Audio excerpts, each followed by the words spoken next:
নানা আয়োজনে নেত্রকোনার দুর্গাপুরে বাংলাদেশ জাতীয়তাবাদী যুবদলের ৪৭তম প্রতিষ্ঠাবার্ষিকী পালিত হয়েছে। দুপুরে উপজেলা যুবদলের আয়োজনে এক বর্ণাঢ্য শোভাযাত্রা অনুষ্ঠিত হয়। শোভাযাত্রাটি পৌর শহরের বিভিন্ন সড়ক প্রদক্ষিণ শেষে পৌর শহরের শহীদ মিনার এলাকাতে এসে শেষ হয়।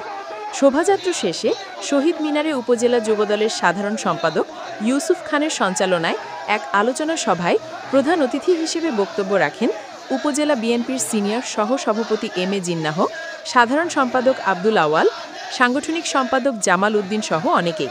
বক্তারা সবাই বলেছেন, দেশের এই ক্রান্তি লগ্নে সকল ভেদাভেদ ভুলে যুবদলকে একসাথে মিলেমিশে কাজ করতে হবে এবং আগামী নির্বাচনে ধানের শীষকে জয়যুক্ত করতে হবে।